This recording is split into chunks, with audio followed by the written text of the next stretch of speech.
Another fellow walks in the doctor. The doctor said, "You're going to live to be 60." He said, "I am 60. What I tell you?" I found a lot of unusual things about black people. I mean, I found, for instance, that all black people can't use chopsticks. But then again, who needs them with ribs? Oh, and they cook great greens. I love the greens. And there was out-of-sight cornbread and gravy and sweet potato pie. But I gotta tell you, gang, they are messing up the rice.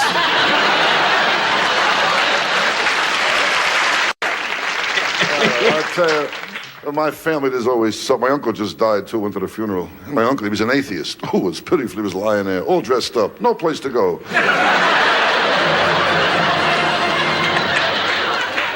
He was a lazy guy, my uncle. Who was he lazy? He was so lazy, he married a girl who was pregnant.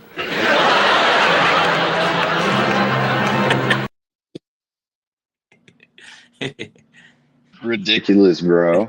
Old school comedy. Oh, I love Rodney Dangerfield. And nigga said she's so lazy. Yeah, she's exactly. so lazy she married a bitch that was pregnant. Is hilarious. I love Rodney Dangerfield, man. Love all his movies. Facts. Welcome to the Letcha podcast. Eric, why don't you introduce the cast?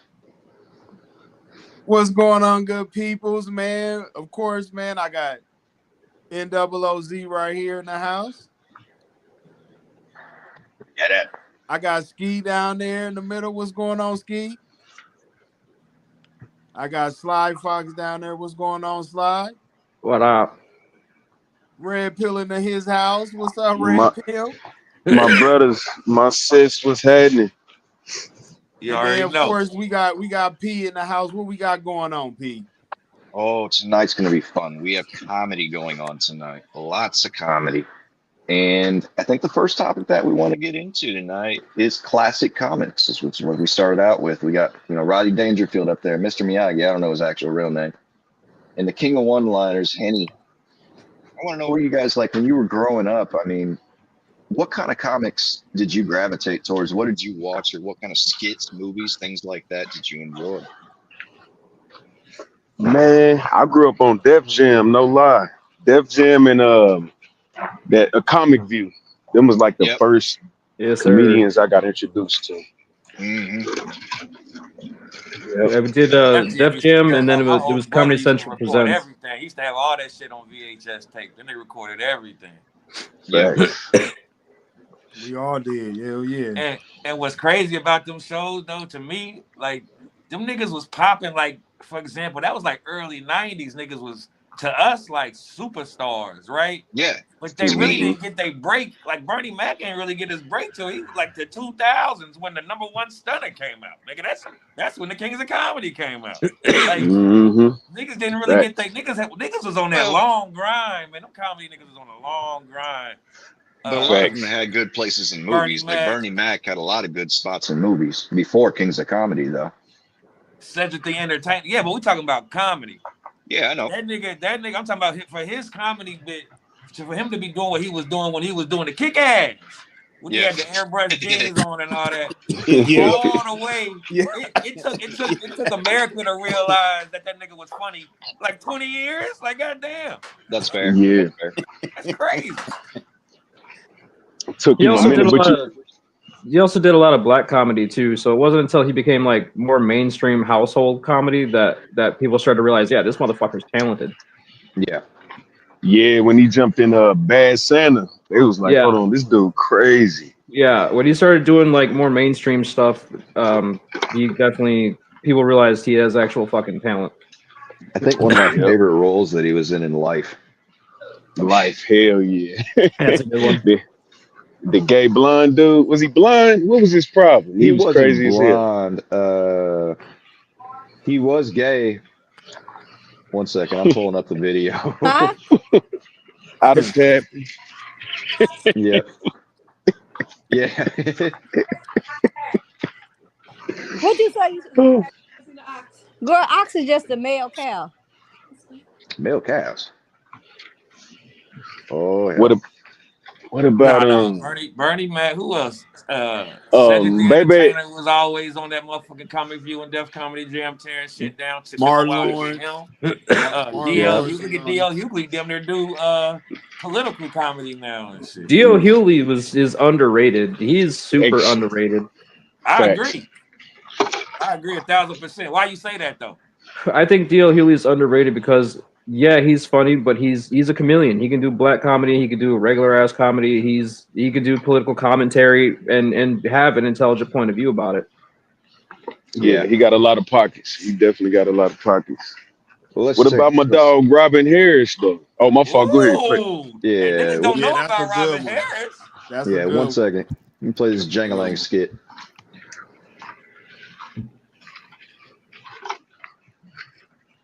Wait, why is there no volume?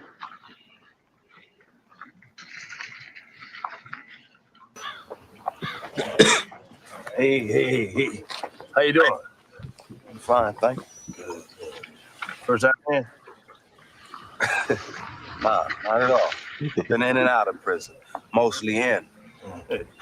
So you won't have no problem adjusting? Shouldn't have a problem, no. If you need anything of any kind, you need to holler. Name Jangalang. I appreciate it. Jangalang? Jangalang. Claude. Yeah, Claude. Your hand nice and supple, like a lady. Jangalang! What the hell I tell you about pitching Woo on the job, boy? Yeah. Hey, you see your boy in the background? He had his boyfriend was mad as hell. Yeah.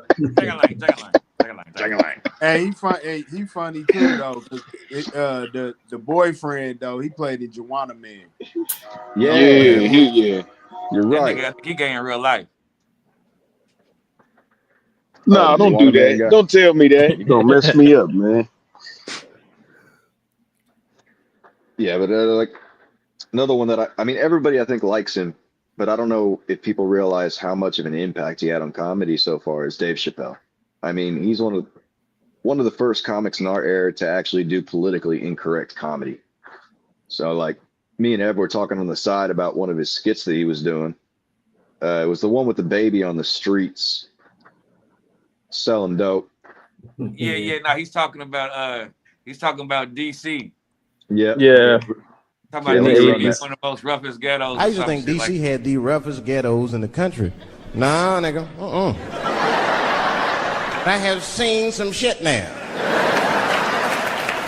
Oh, there's some rough areas outside of DC. Yeah, everybody should go to the ghetto. I was taken to the ghetto one time. That's the worst. When you get taken and you're not expecting to go. You know, usually you want to know when you go in the ghetto, like, I'm going to see some wild shit. I got to prepare myself. I'm going to see something crazy. When you're taken, it's different. I had a limousine driver. It was after a show. It was late at night. It was like 3 in the morning.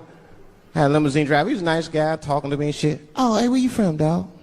DC? Word? That's a rough city, man. And his cell phone started ringing. Hold on 1 second.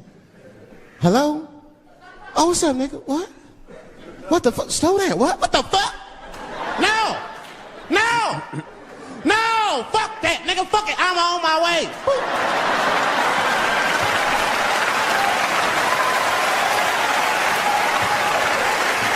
Hey. I gotta make a stop real quick. At 3 o'clock in the morning. I didn't know he was taking me to the ghetto at first. I started looking out the window. I was like, what the fuck? It's gun store, liquor store, gun store. Where the fuck are you taking me? This don't look good. He didn't say shit.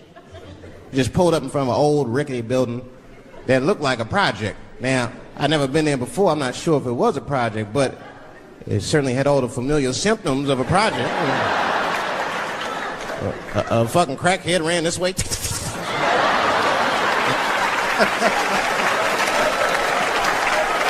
And then another one jumped out of a tree and shit. The driver said, I'll be right back. And left me. Took the keys with him and just left me. At 3 o'clock in the morning, in front of a project in a fucking limousine. This was not good. I was like, man, I gotta look around and see if I can see some landmarks and figure out where I'm at. Might have to escape on foot.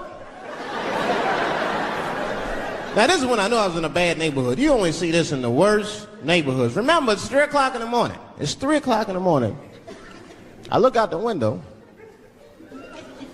There was a fucking baby standing on a corner. Look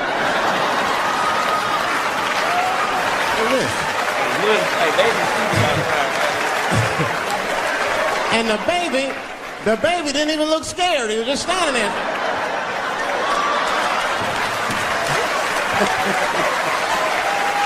His name is Man. I mean, it made me sad. It made me sad, really. You know what I mean? Because I wanted to help the baby. Well, I don't trust you either. I'm sorry. Click. Click. The old baby on the corner trick, eh? I'm not gonna fall for that shit. Where's this limousine driver? You know, I start feeling bad. As time goes by, I start feeling worse. Like, man, what is wrong with me? What the hell's wrong? I'm scared of a baby. I mean, this baby could be in trouble. He might need my help. I gotta do something. But I wasn't gonna get out the car. I'm serious, man. I just cracked the window a little bit. There's an old limousine. I can roll it down.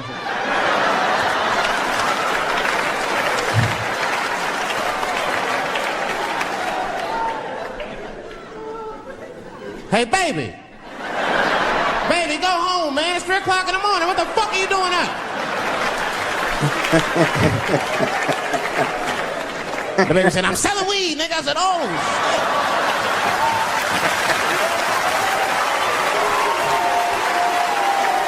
I wasn't expecting that. Oh, I guess you did okay. Yeah, nah. Man, he I the go. He the go, man. He the go, man. He the go. Well, I ain't gonna say he the go, but I mean, in the modern day comics, man. Red Fox is funny too, though, man. You got Hey, no, I just got done watching I'm watching this documentary on Eddie Murphy, and he got Dave Chappelle on there. And Dave Chappelle was talking about how he like developed his skill set off of Eddie Murphy and Richard Pryor. That was interesting to see. I love Richard Pryor. Richard Pryor and George Carlin are some of my all-time favorites. Oh, yeah, man, George Carlin, yeah, he's one of the greats. Unpopular opinion over here. Unpopular opinion. Y'all gonna hate this, but Eddie Murphy and Richard Pryor don't do it for me. I think Charlie Murphy funnier than Eddie Murphy. Oh, Charlie. I think Charlie Murphy's funnier. Yeah, I'll give you that. Charlie Murphy's funnier than Eddie. Eddie Murphy, so like from what I was seeing, that he was like he had more energy and raw than what he had in the other comedy.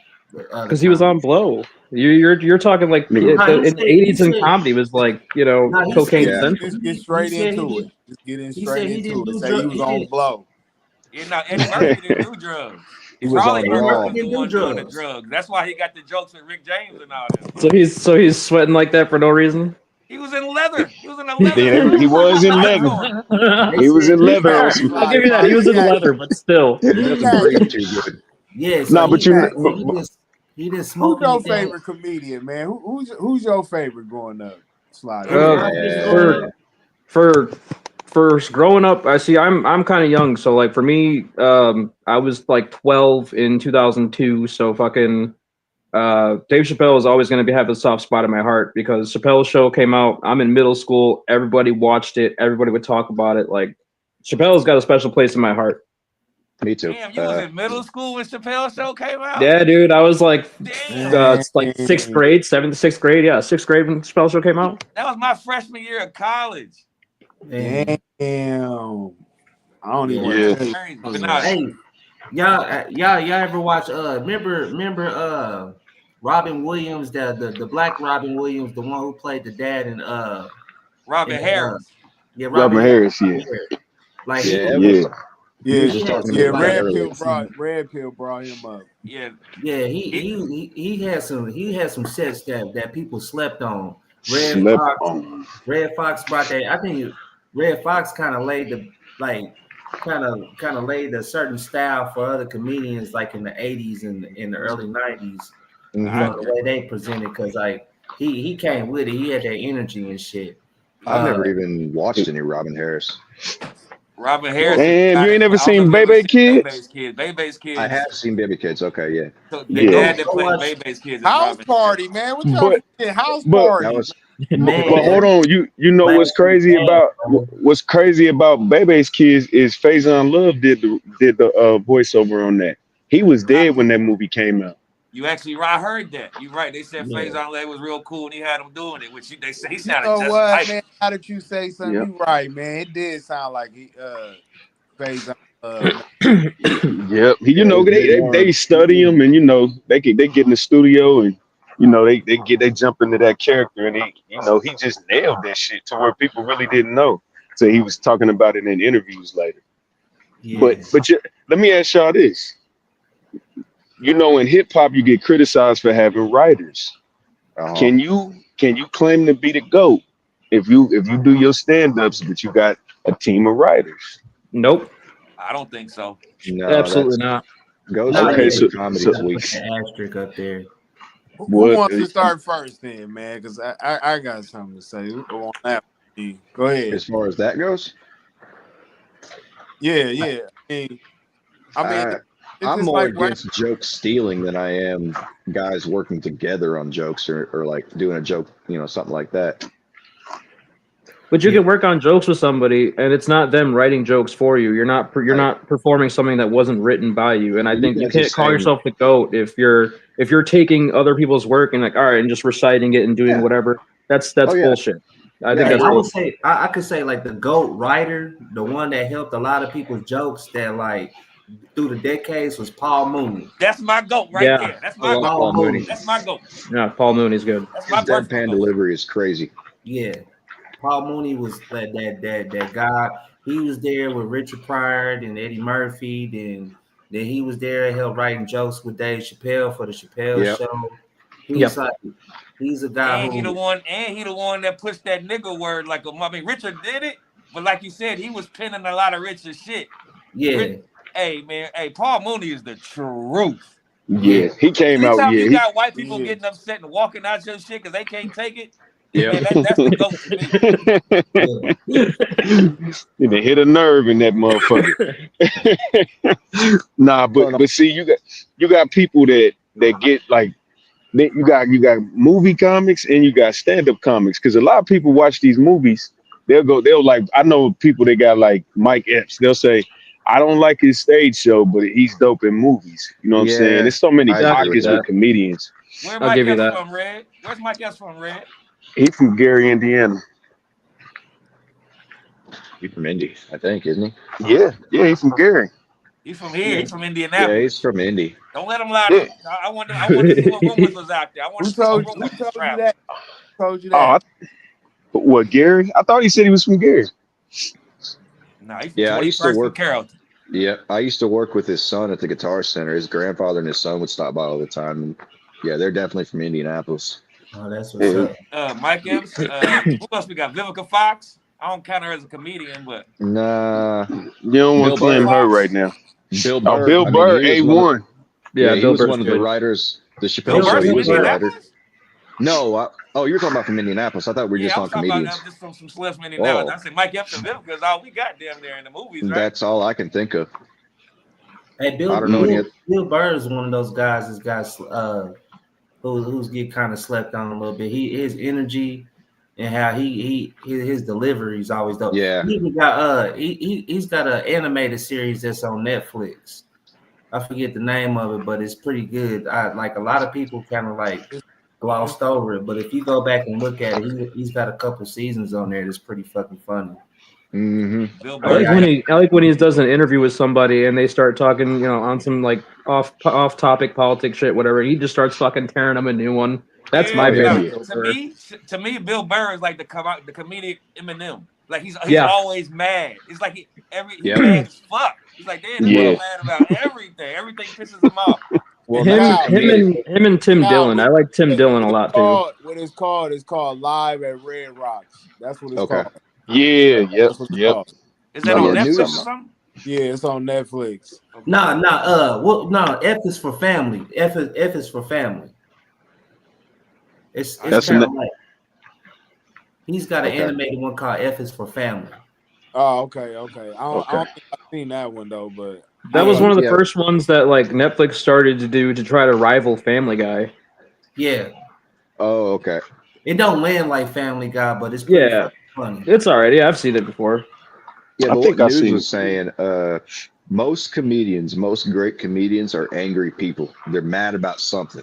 If you watch about their shows and things like that, they're mad about the government, they're mad about race relations, they're mad about society, something. They always got something they're angry about. So yeah. Has everybody on here seen the Kings of Comedy? Yeah. Of course. Hell yeah. Been Oh, yeah. years. It's been Oh, yeah. years, but wow though. It's been a while. Do y'all think that's the proper Kings of Comedy? Like, do y'all think that's No. like? I think At that time, I think at that time, yeah, but like with now with shows like Kill Tony and the internet being such a thing, you can be a fucking great comedian, but never do any movies, never be on TV, but you could be fucking killer. You know, and I think right now we have such a good climate for comedy than we've had in the last 10 Oh, years God. or so. Over the last 4, it's gotten fucking great. yeah, this is the I don't golden know if age for this the is Daily an Show. unpopular opinion, but this is my take on the Kings of Comedy. Cedric the Entertainer, I think he's better in movies than he is on stand up. Agreed. He's kind of cool. Bernie Yeah, I would Mac, agree with that. Yep. Bernie Mac was like, to me, was the true legendary comedian. Like Yep. Steve Harvey is an amazing host. He's a dope ass host, and he could land some jokes and all that other stuff. But I don't think he's like, I wouldn't put him as a king. And then DL, I noticed after a while, after the 90s, he started recycling his jokes. Yep. And they wasn't landing like they used to. Now he did good for Kings of Comedy. It's no knock on that. But like even in that time, I wouldn't even like put them like when I saw it, I loved it. I liked the Kings of Comedy. But like in my personal opinion, if there was a king that was gonna come out of that, it would have been Bernie Mac. I agree. When I'll give you DL used that. to light niggas up, when that nigga used to just joan on niggas Used in the to. crowd, that's That- when I thought yeah. he was the funniest. there you go. Yeah, His because he had a crowd lot work of is great.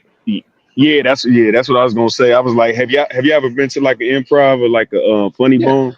Yeah. So Yeah, I've been to improv. I be telling people, I said like I might take a chick to a comedy show because that's some shit that a lot of them don't do. And I'm like, look, this nigga do crowd work now. And then the way our improv is set up, I'm like, if you gotta pee, go now and hold that shit because he gonna Shut get his on your ass ass. up I'm right telling on you, time. Roast you when you come back. he Yeah, gonna the get heckler your hey, ass. listen, especially when you be late. If you be late to the show, Oh, Oh. Or you're fucking with your cell phone. yeah. Oh yeah. So I ain't over. funny. Yeah. So Hey, we can't forget about Chris Rock though, man. We can't forget about. Chris Rock. oh man, yeah.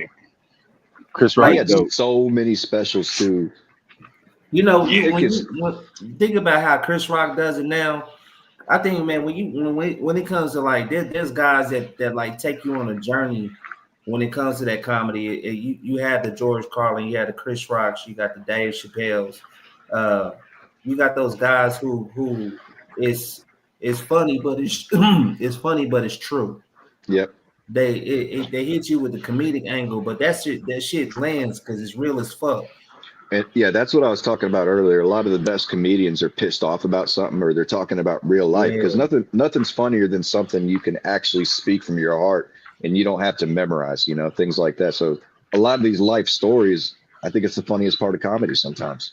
Well, these last three Chappelle fucking specials were literally about an hour and a half of him just straight talking. There's probably like 4 stories in the entirety of it, but he keeps it fucking going, and they're all interconnected. And then at the end of it, he comes right around back to the beginning, and it's fucking artwork. Watching that man work is literally like watching art being painted. You're right. You definitely right on that, man. I think he's the GOAT right now, man. Yep. Well, let He's me the ask most you this, because offensive. there's some people that say that Dave Chappelle's just the black George Carlin. I would say that. Yeah, I could see that. Yeah. That's fair, but So if you're who's going to better learn from between someone, Dave and learn from the George? best. Well, that's unfair because George Carlin didn't have as much time to work as Dave Chappelle did. Nah, he had the 80s and the 90s. He had the Yeah, 80s George and the Carlin 90s, but was that's alive for a different. long time. That nigga had a lot Doing of comedy in the 80s and 90s is vastly different than doing it into the 2000s. I mean, look at Much how long less.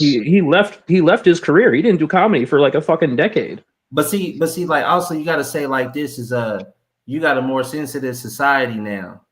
And with for Dave Chappelle to have to do it now, knowing that, you know what I'm saying, you got social media, you got people that's ready to attack him and cancel him at any moment. You got to be a true genius to land it and do it right. Whereas like George Carlin, he could have said whatever the fuck he want and got away with it because the times were different.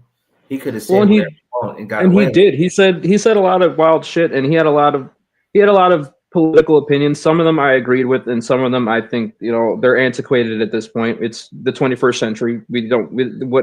A lot of the values he was talking about don't exist anymore in the digital world. And I think that being a comedian and having that translate from being a comedian and having to tiptoe around people's sensibilities, I think is bullshit. You're censoring comedy, and censored comedy is garbage. I think that we as a society, if we can't laugh at ourselves, then what the fuck are we doing here? I wholeheartedly agree. I mean, racial comedy, I think, is some of the funniest stuff. It's some of the funniest shit ever, dude. Yeah, just period. I don't care who it's coming from or who it's about. It's just stereotypes are fucking funny. I'm sorry, they are. Well, because most of them, with a stereotype, it's a lot of it's true, and like I fucking love Mexican jokes. That shit. If you give me a good Mexican joke, that is the funniest shit to me ever. What you know about Ralph Barbosa? Nothing. Never heard of him. Never heard. No. Do we got any Ralph Barbosa? Do we got any Ralph Barbosa hits? I'm finna pull up some Ralph. Pull up the Ralph. Type in Ralph Barbosa glasses. He's a little Mexican comic that I think he's on the cover. It's him. Hey, There's another Mexican dude that I really like. He actually does a special in English and he do it in Spanish. His Spanish specials is killing his English specials. The Spanish fan, man, Latino fans are almost better than us when it comes to fandom. I ain't gonna front, they go crazy. Yep, I've never seen this before. I hope this is the right clip. I'm gonna play it real quick. Go ahead. I went to the eye doctor. I wear glasses, but I lose them a lot. And so I was like, my vision was getting a little worse. So I was like, I need a new prescription. So I went, I did the eye exam, you close your eye and everything. And I was waiting for the doctor to come back in the room to give me my results. But he came back real serious. He was like, hey, I have quite a bit of news for you. He said, you show signs of diabetic retinopathy, which is where you're beginning to go blind. And he said, on top of that, in your right eye, you seem to have glaucoma. I was like, nah, I think I just need glasses. I didn't come for all that. No, he didn't. That's a lot to take in. I didn't know what to say. I got quiet and I got real serious. I just sat there like kind of in shock, I was like, damn. And then the doctor broke the silence. He goes, hey, just to be perfectly clear, you're only getting charged like just for the exam. Like we don't charge you for everything wrong with you. Like we just like if that was worrying me, like I was like, yeah, no, I understand. Thank you for throwing in glaucoma for free.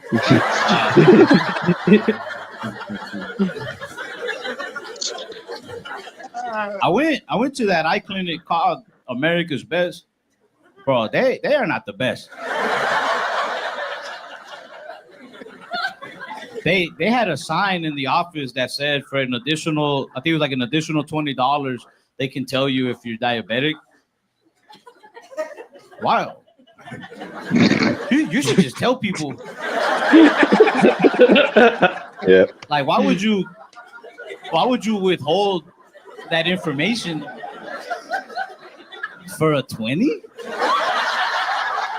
For a dub? Yep. Like, I don't know if it's a $20 test or what, but like for a 20, bro, like that's a thug ass dog. Yeah, this is a really, really long video, so I'm not. The glasses. What's his name? What's His name is Ralph Barbosa. Yo, he got a lot of I ain't shit. gonna forget his name, dog. He got almost like it's almost like stoner comedy. If I had to put a name, have y'all I would call it seen? stoner He's comedy. hilarious. Do y'all ever remember like the old John Leguizamo stand-ups? Yes. Yeah, he was pretty good. Yes. He's better a comedian than he is an actor.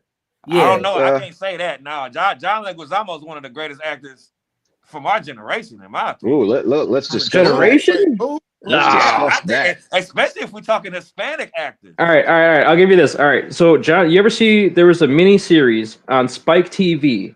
It was John Leguizamo and what's his face? Mark Wahlberg's brother, Donnie Wahlberg. Sure. Okay, so it was them two. It was them two, right? John Leguizamo's a bank robber, and Wahlberg's brother is a cop. It's I like agree. 7 fucking episodes. Each one's like an hour long, and that Oscar-worthy fucking performance from Leguizamo. What is it? It's called The Killing Point. They rob a bank, and then they get stuck there, and then like it's 7 episodes of them being stuck in the bank. The cops are outside. They're trying to get out, what have you. Like, it's fucking great. Oscar-worthy performance by Leguizamo, though. He did the Tu Wong Fu movie when him and Wesley and all them dressed up like trannies and all that. He played Luigi and Mario and Luigi. He was Romeo in Romeo and Juliet. There's some drug dealers. It's him. I think like He was Fat the Joe, violator. Stretch. He was the violator in Spawn. Yeah, he was a violator in Spawn. All right. Hold on, one more thing. He got a Broadway special, like how Mike Tyson did, when it's just him by himself.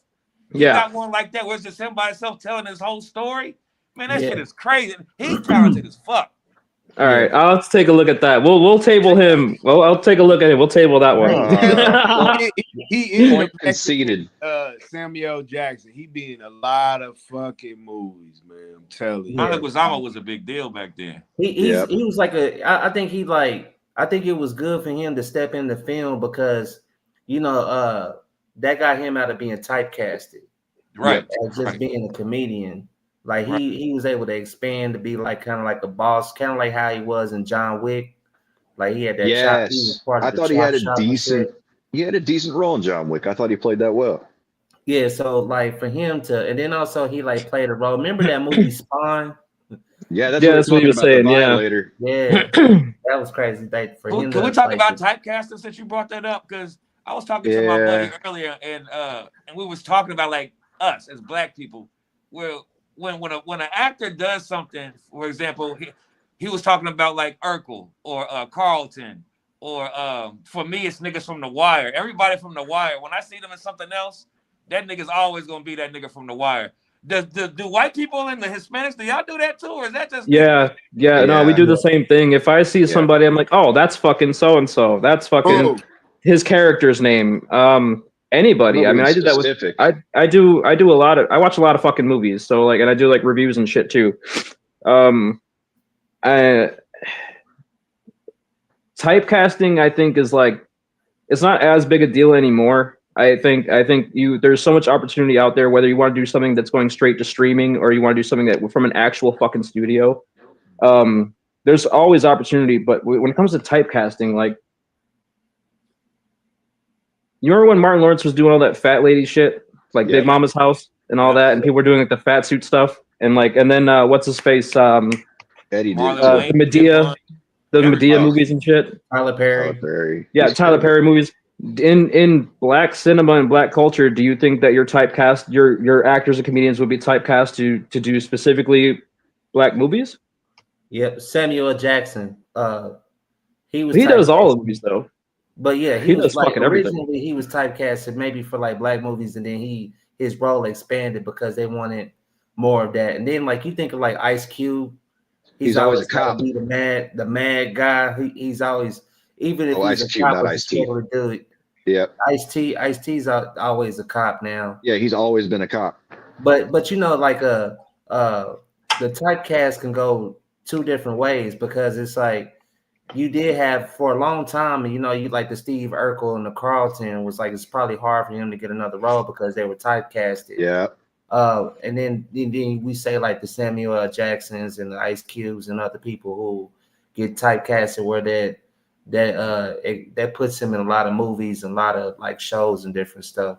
So it's the way how you embrace the role and how you can be more valuable in different films. I think it's more about what you just an opinion. I think it's about what you do after that role. Like if you after that big role, if you're just in another show, like just a not a lead role actor, then they gonna we see you come in the kitchen to kiss your girlfriend, be like, oh nigga, that's Urkel. That ain't Jaleel, you know what I mean? But if Jaleel White is the who's Urkel or whatever, if Jaleel White is the star in this movie, for example, Day Day. For example, Mike Epps was Day Day for whoever knows how long, right? Period. But Yeah. once he did All About the Benjamins, I feel like the Day Day thing, not saying it left completely, but you've seen him in a role as a star now where you see, you know what I mean? You've seen him as the main guy now. And I think that's what you kind of And he ended up in a whole bunch of some point. And he ended up in a bunch of different movies after that. Like he was in the Resident Evil movies, he was in zombie movies, like Hangover. Mike Epps actually had a good career after that, but it was based on just the fact he was a comic, so it was kind of like that. Let me ask y'all this: do you think Martin is better as a comedian, stand-up comedian, or as a TV show movie comedian? Actor, I would say too. Remember, he was one of the first hosts on Def Comedy Jam. Martin, Martin used to tear shit up in the 90s. Yeah, 30 years ago. Especially when That's when his career was hot. And he was hosting. Man, I'm telling you, man, that shit was funny as fuck. You So Crazy was crack. You So Crazy, damn near a classic. And Run Tell That was classic too.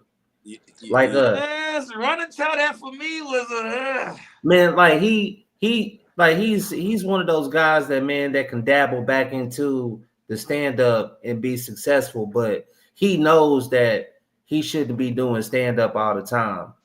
Yeah, but he's the same person doing stand up as he is in his movies. He's the same fucking character. He's got one dimension and that's it. There's no depth to it. And that's kind of like, for me, that's what makes a good comedian. You need depth, and he's got no depth. He's funny as fuck, don't get me wrong. He's got good energy, but there's no depth behind it. It's surface level. And that's he a better stand-up than he is an actor, because this was exactly what you just said, and that's the reason why I think he picks roles though that suit that though. Like you go from Bad Boys to Big Mama's House to I just watched National Security the other night. Like he was good at funny fucking movies, especially like when you pair him with somebody decent. He's fucking good. I think Blue Streak with him and Dave Blue Streak. Chappelle. Blue Streak, yeah. Oh, and let's not forget, if we're talking about Martin, all the Martin and Eddie movies were pretty much fire. Black Knight. But see, man, I didn't like Life like everybody else did. Oh, I love Life, man. Life was stupid, and it's deep. I didn't like Life either. I think Life was more like a comedy drama. Yes, I think it wasn't solely, the sole purpose wasn't supposed to be like. I think it was them to trying to kind of like, you know, like a comedy but a serious comedy history kind of thing, kind of and like a comedic take on history. Yeah, because like some comedians want to. I think like some comedians need those kind of roles like that because that expands them to like more serious stuff. I think like with Life kind of lead them to like Bad Boys and all that other stuff. Like you can take him more on serious roles. Like he's gonna do some funny stuff here and there, but he can be more than just the comic relief. Give me an example outside of Life. What else did he do like that? Well, I'll just say like Bad Boys. Bad Boys, like he was a little funny, but he wasn't. It wasn't like it's an action. Right. Yeah. What's his best movie? What do y'all think is his best movie then? Martin.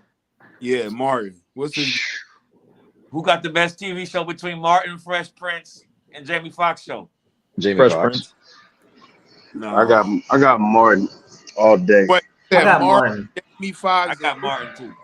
I used to think it was Fresh Prince, but I went back. It's Martin.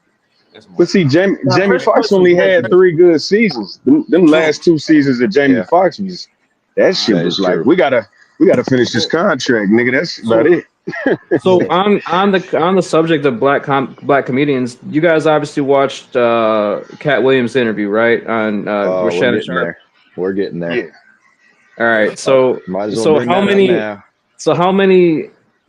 He made a good point, and when he was talking about people's careers and how you would get approached to go into these movies, but in your contract you got dressed like a woman for at least one of these fucking movies.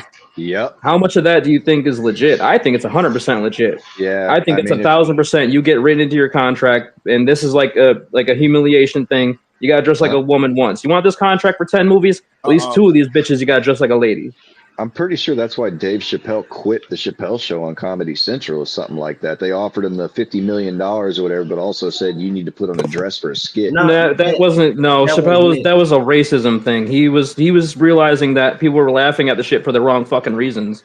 Yeah, that happened on the set of when he And was then he filming wasn't getting the Booster. money like he was bringing in billions to Comedy Central, and they was just trying to offer him. Yeah, and they were fucking him. That had nothing to do with dressing like a lady. That was was his conscious decision. I knew there was a money issue because of how much money he was actually making for the network, but I didn't know there was a racism issue. Trying to say about the ritual, because I've been hearing a lot about that too, about people dressing up.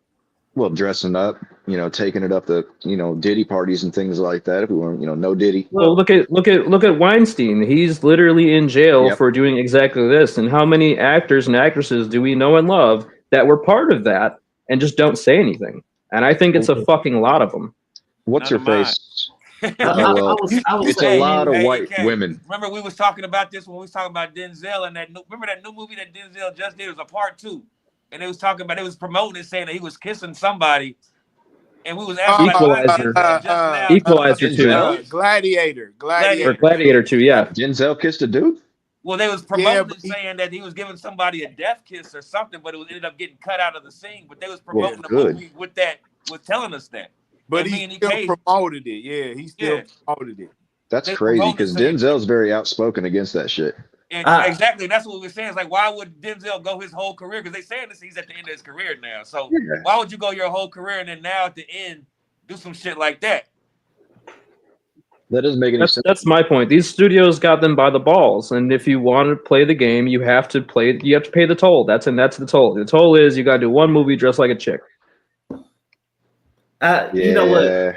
There's a huge part. There's a huge part where I agree with it, and then I think there's another part where people are trying to be artistic. They're trying to step out of, people are hungry to take on a role, and so some of them put on that role to expand it. Saying it's kind of up in the air with it. I see what everybody's saying about it, and I feel like a lot of people may put on that dress to be demasculated or have that thumb pressed on them. Like, man, you put on a motherfucking dress. But then I think it's some other actors that did it just to be they expand on their creativity as an artist. I would go back to even saying when we do Big Mama's House, we got Big Mama's House, and then we got the Nutty Professor, and then we got Norbit. So you got Eddie Murphy that got into these different outfits, and they how he played Respucia and all that other shit. I would say that was just being creative. Now Tyler Perry, on the other hand, I think that he's got some sugar in his tank. Yeah, I'll raise you though. So Robin Williams, Miss Doubtfire. Yeah. Oh yeah. I mean, that was creative. At some point though, where does it I don't think Big Mama's House. That was a horrible fucking movie. The sequel was garbage. There's nothing creative about that, and that's where I agree with Cat Williams that that's part of the fucking the humiliation shit, because he even say that he was approached by Martin Lawrence to be part of it, and he's like, "Oh, you got to put on a dress though," and he said, "No, fuck you." And remember that remember on Big Mama's House too, the dude that was supposed to be his protege or something, like the other actor, he got out of the whole movie business out of that because he felt disturbed by that shit. Now and then also go back into the 90s around the era when you had what I'm saying, with Martin doing Shanae and all that other shit. You had fucking Jamie Foxx dressing up as that one. Will Smith did it in Fresh Prince. That's my point though. This is when you have a pattern that we can interpret and analyze of all these comedians doing the same fucking thing. How many people really think a guy dressing like a chick is funny? I don't think it's fucking funny. I think it's stupid. I think it's lazy too. If that's lazy, your joke. They try to it's lazy as fuck. with it. But you know, to take it further with Will Smith, his first movie role, he was on the other side of the fence. He was gay. Yeah, no, I remember. Yeah, well, he is gay. But again, that's one of those things, though. That's Yeah. that's one of those things. Whether it be you got to take this role to get the good roles, which that plays a lot into it too. How many celebrities do we like and movie stars do we like that we've seen them in some garbage movies? And you ask yourself, why the fuck would you even agree to this? Well, you're contractually obligated to be in X, Y, Z. You know what I mean? Yeah. The studio tells you this is part of your contract. Are you gonna throw away millions of dollars? No, you're gonna act in that shitty movie. Yeah. Right. Let's bring this back to the comedy aspect of Cat Williams' interview on Shay really quick. The biggest part that I took away from that show that he did that interview was all the people he accused of stealing jokes. Like Cedric the Entertainer. Cedric stole. Say what? His whole lifestyle. Pull it up. Yeah, I'm pulling it up right now, Eric. Okay. Yep, 1 second. Streaming. Okay. Yeah, I just got it. It's going to have a list here. It's going to show. So, yeah, right here we got Cat Williams talking about his joke that Cedric stole, which is basically a copy. And then you got the main three right here: Steve Harvey, Ricky Smiley, and Kevin Hart. Ricky Smiley is garbage. He is garbage. I agree. I think also Cat said something about Faison Love as well, stealing jokes. Yeah, that's when you talk about comedians who's better as an actor instead of a stand-up. I think he's one of them. Faison or Cat? Not Cat, but who was just talking about Ricky Smiley? Yeah, Ricky Smiley. Well, I think he's a better host than he's an actor. I'm not gonna let y'all. He's a better host. He's a better host than he is a fucking actor. He's not even that really good of a Yeah, I comedian think he's either. a terrible actor, but don't act like Ricky Smiley didn't come out and kill it when he pulled out the church hat shit. When he come do the church hats, and Ricky Smiley's what you call a Christian comedian. He's more of a gospel comedian, like Steve Harvey once was. So he's a Christian, but he's out here fucking all the hoes. Ain't all these hey, look, come on. We ain't got to go down that road tonight, baby. But you already know. hey, but you know when I was looking at the Steve Harvey show, like, man, when you look at the Steve Harvey show, it was just a cookie cutter version of Hanging with Mr. Cooper. It was the exact I'll give you that version of it. Yeah. And it's like shit, like you know what I'm talking about, because we talking about Hanging with Mr. Cooper. The name is not coming to me, but Mark Curry. Mark Curry, Curry's dope. His stand-up, like they was just in Kansas City on the 25th, and he was opening up for Cat Williams, and he's still funny to this motherfucking day. Yeah, Mark Curry had some jokes, and then like Steve Harvey was biting his jokes too. And I think that like Steve Harvey, like I think part of it, like Steve Harvey's PR management kind of like molded him to be the next Mark Curry, but they took him to a whole different level. They like, to me, I feel like Steve Harvey bit a lot off of what Mark Curry has done. I think when Mr. Cooper was like a legendary show, and to even go further with that, when let's say like when we go like Chappelle's show, then you see Key and Peele. You know, you had a lot of these other sketch comedy shows that they saw these networks saw so much success in one show. They tried to make a cookie cutter version of it, and then even with that, like they made a there was another guy, it's a Hispanic guy who was Carlos Mencia. And Carlos Mencia is garbage. He is a joke thief. He is a fucking joke thief, bro. There's a video, if you YouTube it, there's a video of Joe Rogan approaching Carlos Mencia, confronting him about it and shit. And it is it's like that scene in 8 Mile, you know what I mean? And he's just like, everybody from the Comedy Store, who's with me? And fucking everybody's roaring and shit. They're booing Carlos Mencia. Yeah, the guy, I liked him when he came out. I saw his first Comedy Central Presents special. Fucking phenomenal. But then when I realized that some of the jokes that I liked the best were the ones he was being accused of stealing, I'm like, okay, well, that fucking tracks. Like that sucks. That's bullshit. They stay relevant. That's how they stay relevant. They gotta steal jokes somehow. It's just like almost like when Drake do it too. When a song, he bites somebody else's song and make it his same thing. I was going to say the same thing as Eric is saying right now. It's like you see that in all aspects of media nowadays. You see what pops You copy that formula and repeat. Like Nickelback, I don't know if you guys ever listened to Nickelback. It's a band from the 90s.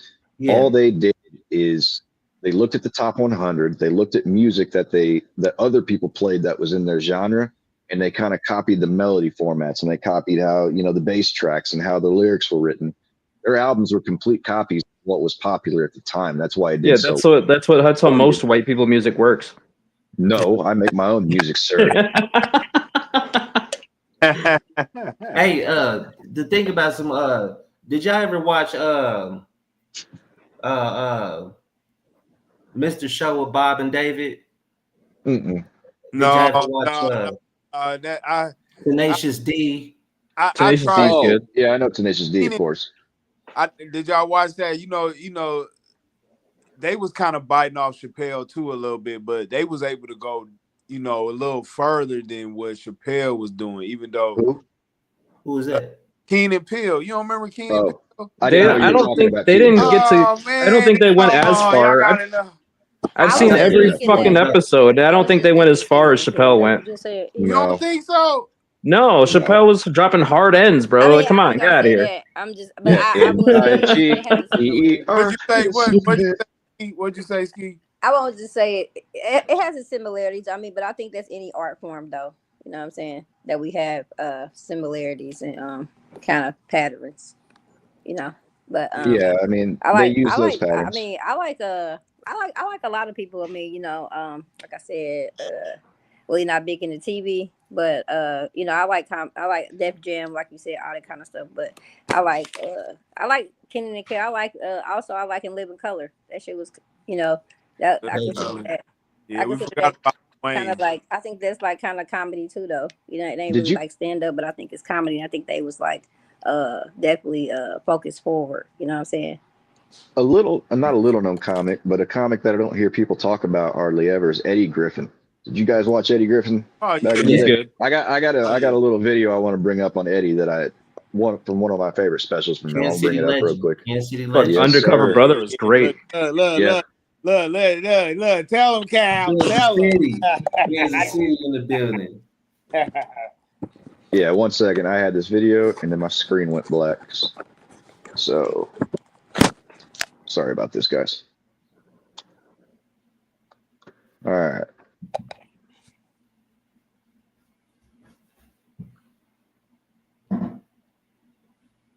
Get it together, Pat. Stick in you and they need some money.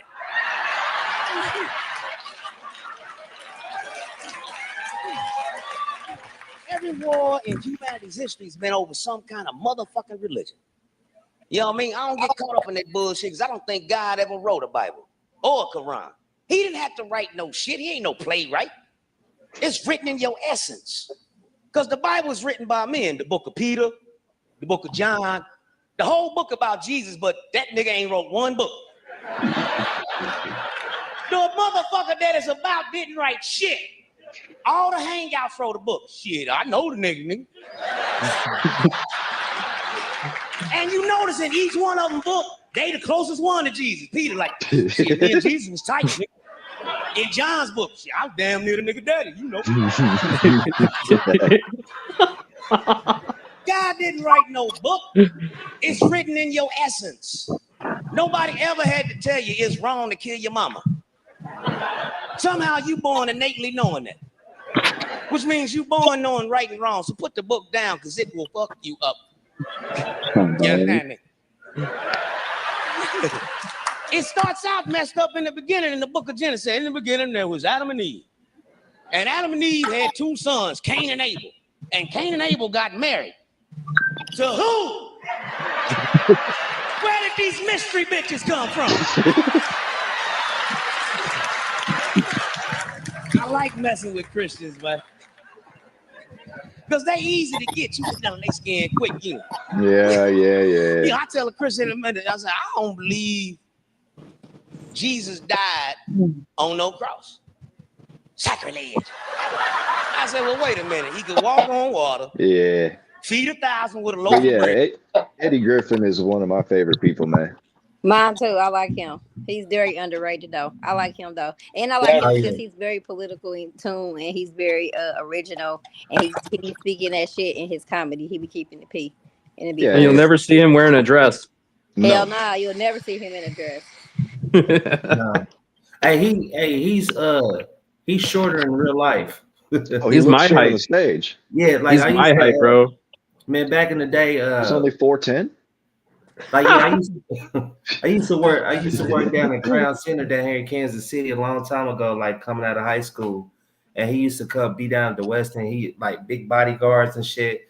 And he was just like naturally funny. He was just always cool as fuck, man. Matter of fact, like it was wild because you actually seen him like when he was in town, you seen him. Like, and dude, he's just natural. He's just naturally funny. Cool as fuck, and he's intelligent. He's like, I agree. yeah, like he was on some he was on some shit like Cat Williams is. Yep. If you listen to him talk, he very like open-minded, like he thinks about the universe and just his mind is expanded. He reads, you can tell he reads a lot and studies a lot. And you can tell that a lot from Cat Williams. Cat Williams is just he just got a whole lot more emotion. He just that Pimp Chronicles and that whole pimping from like Friday Classics. really like So spring let me his ask you career this off then, of. Cap. Let me ask you this then: Is Eddie Griffin, is he a better actor or a better stand-up? Better stand up. Stand up. Better stand up. Yeah, I think some of his stand-ups are legendary. What's one of his best lines? I don't know, but I couldn't tell you Yeah, I that don't. today. Because like even though I like him a lot and he's from the town by default, he ain't one of my best comedians. Like not in my top 10. So as far as who is your GOAT? If you had to choose, who would be your GOAT? I wouldn't necessarily put it in any order, but like ones I've always grown up to is the ones we go back and say, like I would say like the Dave Chappelle's, the George Carlin, a couple people don't know like Sinbad. I watched a lot of Sinbad back in the 90s. That's what I'm talking about. Like Red Fox, he was really like there was a lot of stand up I really liked out of him. There was, and then I had to put Richard Pryor up in there because I like the Mudbone, like his Mudbone skits and everything, like the ones he went on there, his coke binges and all that shit, like how his jokes are how he set himself on fire trying to smoke some crack and shit. There's a Richard Pryor bit that I like to talk to people about. I don't remember who it was. It was somebody that was like that worked with him, another comedian, something like that. But they tell the story about how Richard Pryor went into, he would occasionally go into these New York clubs. You go do a bit, and then that would be it. Whatever. That's how you do it. That's how you be a better comedian. You're constantly working. You're constantly doing shit. So he does this bit where he goes up and he talks to the microphone. He's talking to the crowd. He starts saying, "I'm God." And he starts looking for people, looking for, Peter, Paul, whoever. And he's like, well, what happened to them? And obviously it's somebody that, was killed in however manner, whatever. He gets all the way down through these biblical characters till he gets down to, well, Jesus, tell me where my son is. Tell me what happened to my son. He's talking to the crowd, talking to the audience, whatever. And he's like, so you killed him. All right, well, you're on your own. And then he walks off stage. And the guy just telling the story, he's talking about the crowd. It went from them laughing and hooting and hollering at him, acting like these people from the Bible, whatever, or God, looking for these people from the Bible. But by the time he's done, there's people crying, there's people weeping, it's an emotional response to his comedy, and I think being able to do a set like that, no cameras, no nothing, and it never be seen again, I think that is the pure essence of comedy. Whether it be you making them laugh or they cry from your material. You've moved these people in an emotional way, and I think comedy is probably the best way to heal a broken society is comedy. Yeah, but we have to be receptive to do that comedy. What's up? Yeah. What's up, y'all? What up? Hey, if you really notice, like the comedies, like y'all said, the Dave Chappelle, the storytellers like Richard Pryor, the Eddie Murphy and Cat Williams, those people are up on, like, they tell us the news. Really, the comedians are really like the town jesters. You know what I mean? And they tell, they're like the people on the news. They tell it in the way like a soft blow and the funny. It's the harsh reality, but they, you know, it's funny. But when you look at it, it's serious. All of them, like Eddie Griffin became like, I ain't gonna say he became dark, but how society changed, they labeled him as dark. He's one of the funniest, but he'll start getting on stuff and start making you think. And it's like majority of people don't want to think; they just want to laugh. You know? Yeah. It's like Sly was talking. A good comic is either going to make you cry from laughing or make you so uncomfortable you want to leave. There's no in between in a good comedy. And to bring up the fact about the news and the jester, I don't know if you guys have ever or do watch the Daily Show. It's kind of left wing, but the Daily Show. Sometimes. I'll watch it. Fix your mic, Pat. What's wrong with it? Can't hear you. You can't hear me at all? No, you're quiet. Okay. I can hear. Yeah, I can Okay. hear. That's on you, Kurt. Maybe I'm deaf. Maybe I'm you deaf. might be. But the Daily Show with Jon Stewart, that show's been running now for I think almost like 28 years or something. Yeah. And the reason it runs is because every day he gets to talk about how screwed up our government is and tell us that in a funny fashion. Like the Bush years, when George Bush was our president, those are some of the funniest fucking years I've ever seen. And I watch that show every day. And now that Trump's in office again, now it's hilarious again. Who's the anchor now? Who's the anchor now? It's always been Jon Stewart. But you know, you had Jon Stewart, didn't he get let go for a while there? Well, he retired. I'm covering that. Yeah, he retired for a minute, and a guy named Trevor Noah from South Africa came over. That's what I remember. But he was very slanted in his deliveries, and people just didn't like Trevor Noah as a person. So Jon Stewart, go ahead, Cal. No, my bad. He was okay. He was big, but he wasn't.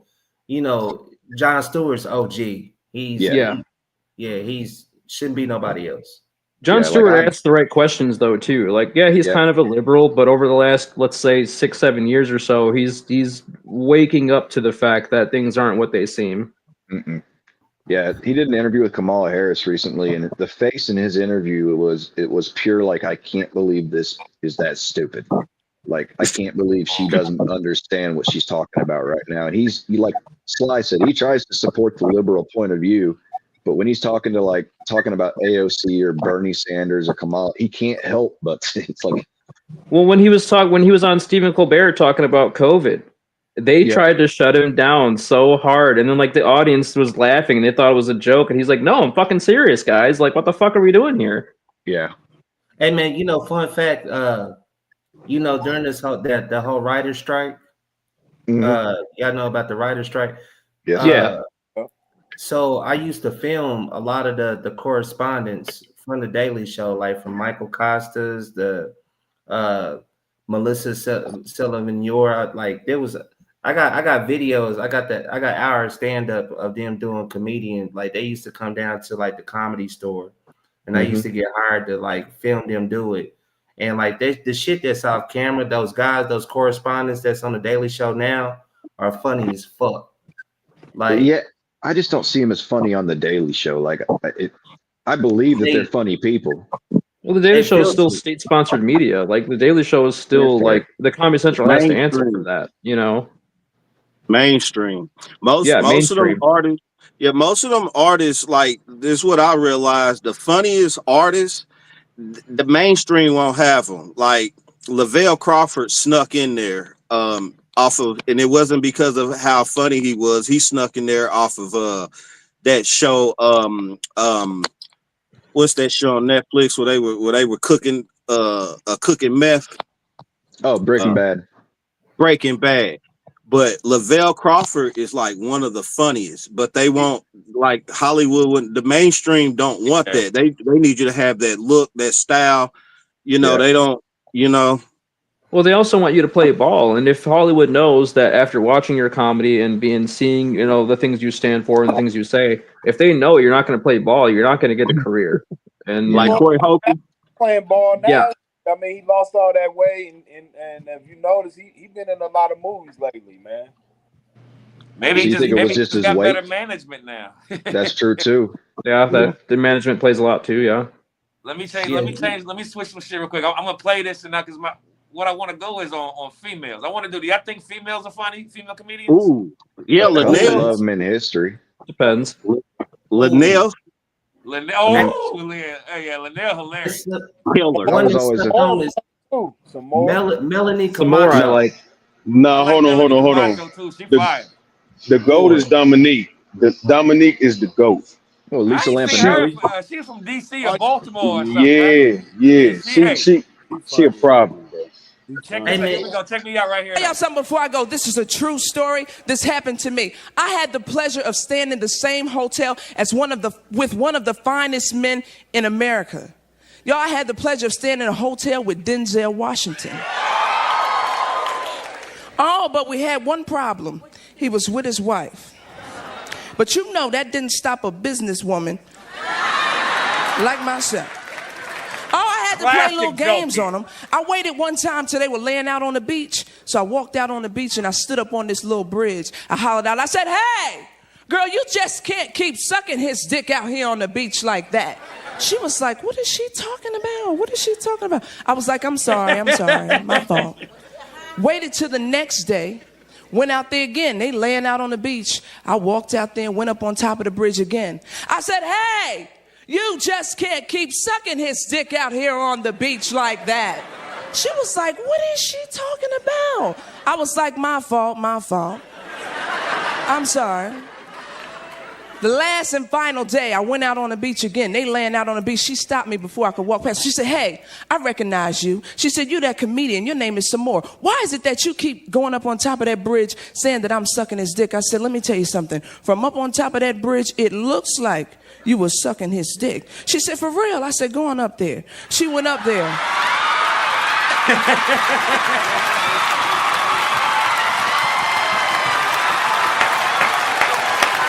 She went up on top of the bridge.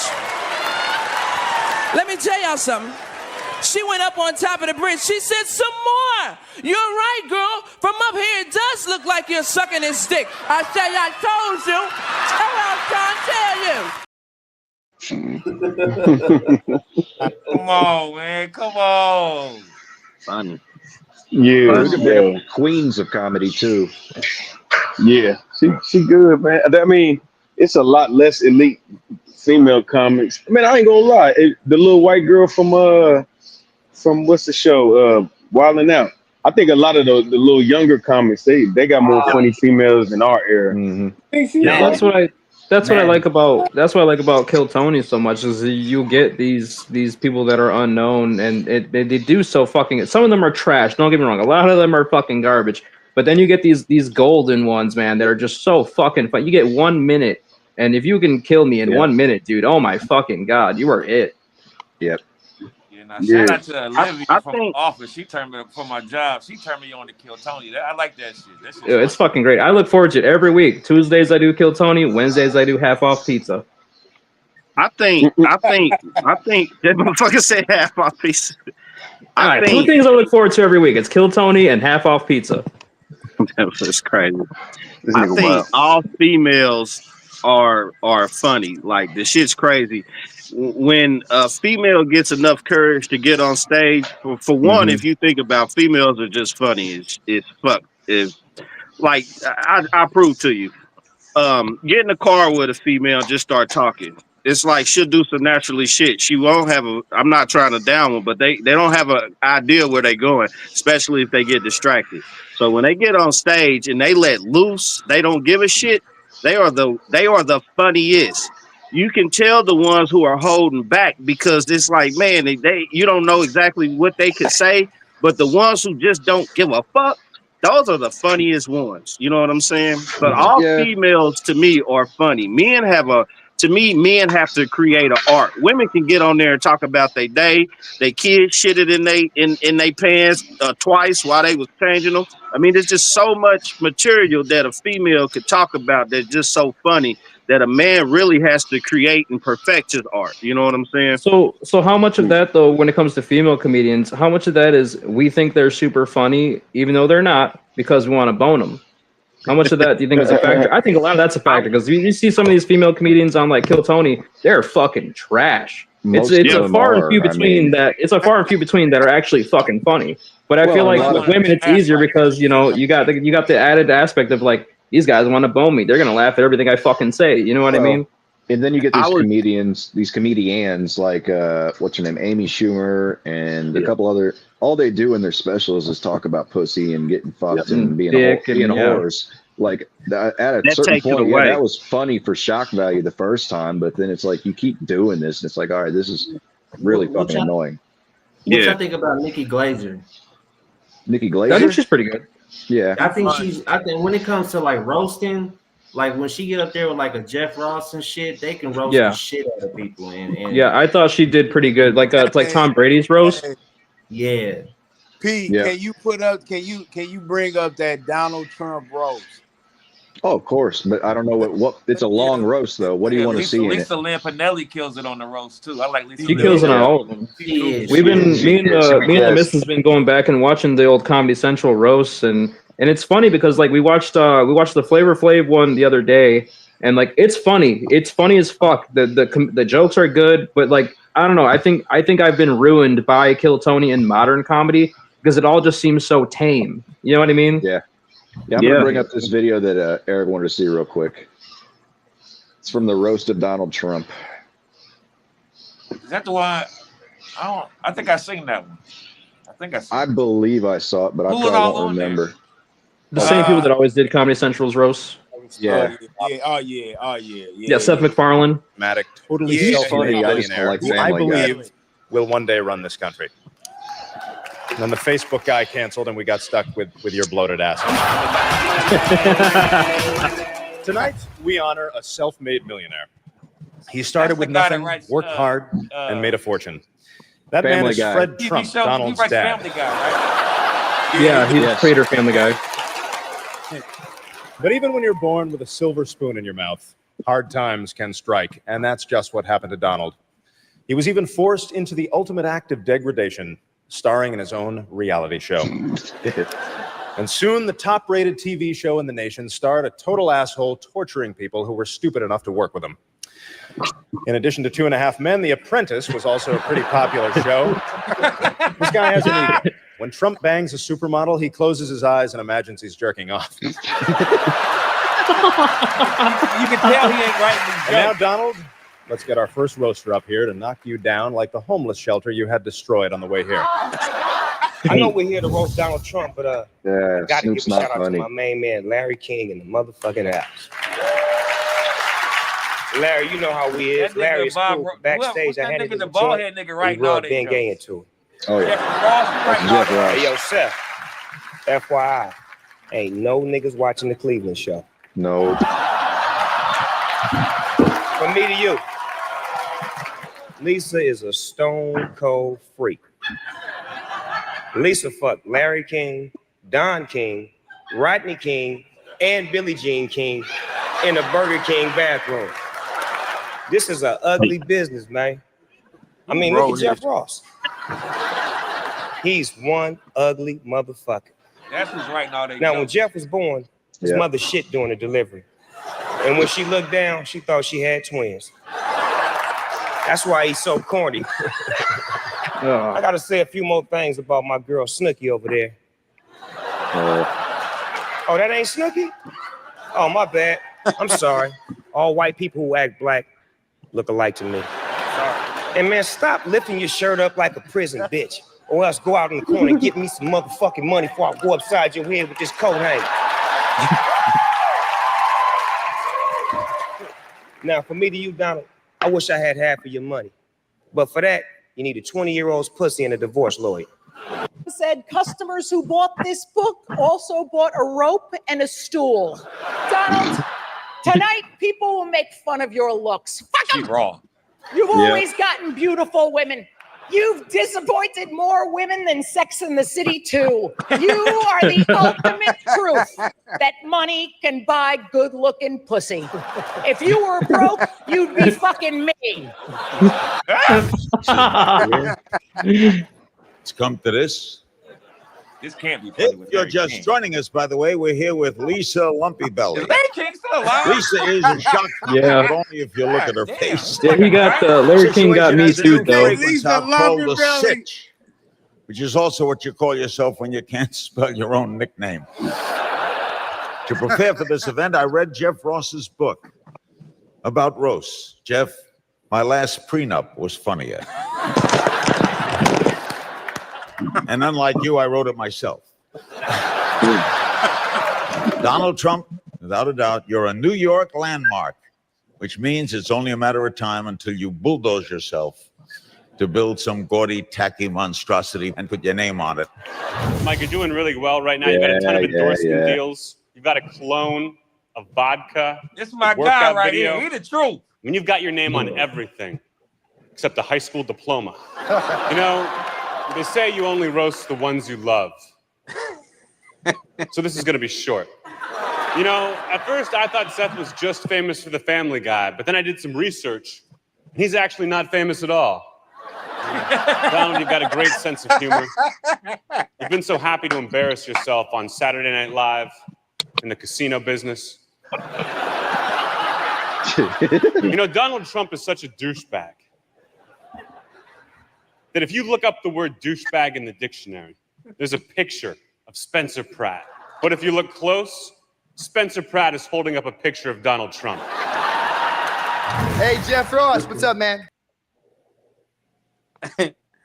Oh man. Them roasts be ass, bro. Them roast is always good, man. These Always good. They probably have one or two bad ones, but majority of them motherfuckers is fire. No, you remember that one where Jamie? Kevin Hart does the best when he hosts the roast. He does the best. He's a pretty good host. He do the best. Did y'all see the ESPYs with Shane Gillis this year? Did you watch the ESPYs? Yeah, he got. I'm not going to bring it up, but he went into the ESPYs and said the most disrespectful shit about athletes. They were so mad at him, and he was like, "What did you guys actually hire me to do?" Like,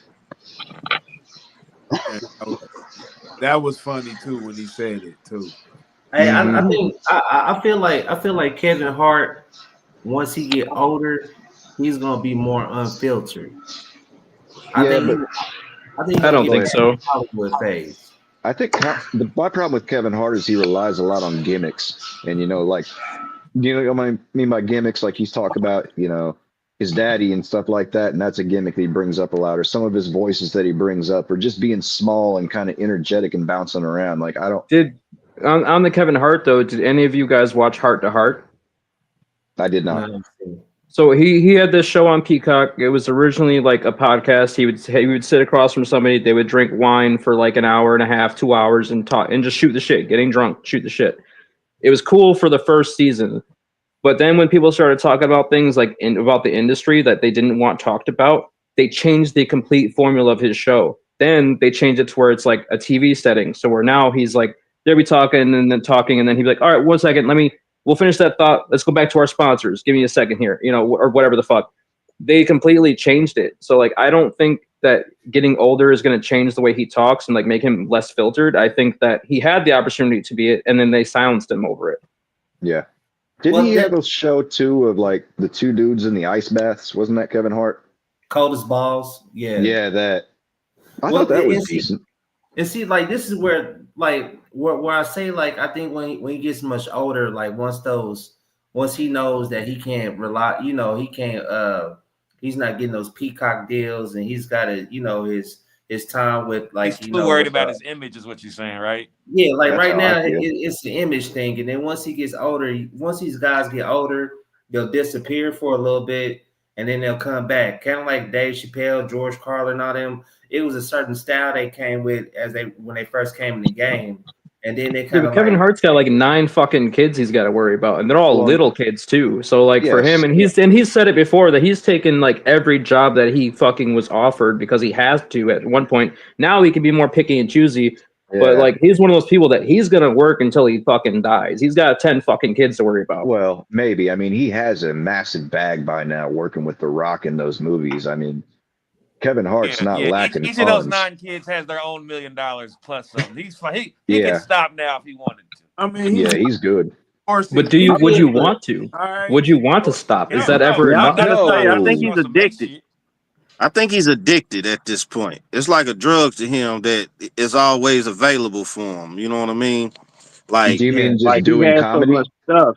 Just like you said, when you say like that he'll get more loose. I think he has so many projects like at this point that he can't go wrong. Like you said, he tried to change the dynamic. They can cancel that show, but he still got Cold as Balls. He still got that show that just constantly airs on Roku with Nick Cannon and them. I mean, when you drop so much, it's like a Master P. You drop so many, it don't matter which one's wacky. Here's another one. Here's another one. You ain't got time to be. Real Husbands of Hollywood. Yeah, That was funny, my nigga. That's That funny shit right there. Yep. But that's my point. He's saturated himself to a point where he doesn't have to be concerned. But with not having that concern and that stability, why isn't he more uncensored? well, I think they could strip all that shit from him in a moment's notice, and I think that we've seen that from different people. Like he knows he's got to be PR friendly. He can be unfiltered to a certain degree, but like at a moment's notice, when he piss off the right person, they can strip all that shit away from him. And I think right now he's running up that motherfucking bag right now, and he's getting himself settled in because one day once he get older and he's gonna be like, man, fuck this shit. I'm about to go no holds bar with this shit. I'm about to open up and start talking the same way they did Cat Williams. Cat Williams was on every fucking thing. He was on TV shows. He was doing every fucking thing. But once Cat Williams started being like speaking that truth shit, they tried to cancel him. They hit him with everything. Tried to get him out the motherfucking game, and he's now making his way back as an underground comedian. And like he's still making this. He had to go on Club Shay Shay and doing the shit he doing now. And now once he's got to have that part where he falls off for a little bit because the media gonna like turn him into a bad guy, and then he's gonna bounce back and he's just gonna be like, man, fuck all y'all. No. They not gonna do that to Kevin. They're not gonna do that to Kevin. I'm gonna tell you why. Do Kevin, bro. Because he's the safe black man. They're not choice. gonna do it. Listen. It ain't nothing that Kevin won't do to stay on top, right? When we speak about the dresses and people wearing the dress, there was no need for Kevin Hart. Now I can understand Shanae, Wanda, even Big Mama, right? That's a whole movie. But why in the world that wasn't even a good skit when Kevin got on that dress on Saturday Night Live, bro. Yep. But he still did it. He still did it though. He still went on the biggest cable network show. He said Kevin Hart that's what he's saying. because he's willing to do anything to stay He's willing to do anything. Yeah, the bag is more important. You're not going to get an uncensored take from Kevin Hart because of the fact that he's proven that he was willing to play ball. That's and what we keep just the said. paycheck coming. No, I agree. So who's more successful, Corey Holcomb or Kevin Hart?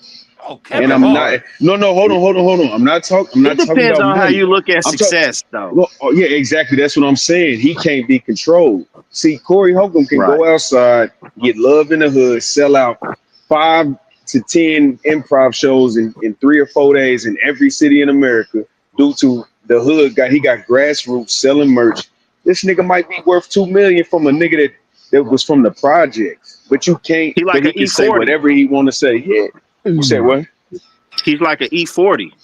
He like an E40. You can't be canceled. His butthole is still intact. Yeah, but listen. I don't think it's about a butthole being intact. I think it's more about just if you choose to be with corporate America or not. If you choose to land with corporate America or not. Because if you got you can't be canceled if you create your own. If you create your own, when you create your own brand, you can't be canceled. See, like you said, Kevin Hart is part of the industry, so he can be canceled. The industry can be like, "Hey, we ain't fooling with him. Don't fool with him."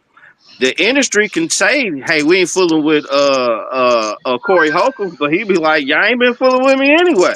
The whole So it doesn't matter. Well, not only that, but people Corey like. say, I mean, my bad, fam. Oh yeah, I just had something quick. I'll go back to you, Cap. With Corey Holcomb, his whole career from the very start of it, he was talking that shit. So the fan base he developed enjoyed that at an early time, which means as his career progressed, it only grew from that point. So he can continue to be, that raw talk comedian and still have people watching him because he built it himself. It's kind of like, an independent record label. You put it out yourself, you gained your own fans. It doesn't matter what the mainstream's doing because we're outside of that. So, that he was truthful early. But Go ahead, like, Cap. my bad. No, you're good. Another person, so a person that was mid, I would say on his way to being mainstream was that had a Corey Holcomb kind of style was Patrice O'Neal. Oh, dude, Patrice fucking Neal. If that motherfucker was still alive, he would be killing it these days. If he was still alive today, he'd be fucking killing it. Still, I still don't think corporate America's fucking with him. It doesn't matter. He wouldn't even need corporate America. He would probably end up on Kill Tony, and he'd probably end up doing shit like that. Like Patrice O'Neal was a motherfucker, man. That guy, he was probably one of my. If I think back to like earliest comedians, he was probably one of my earliest favorites outside of the mainstreams like Chappelle. Do you remember that show, Shorties Watching Shorties? Yep. Yes.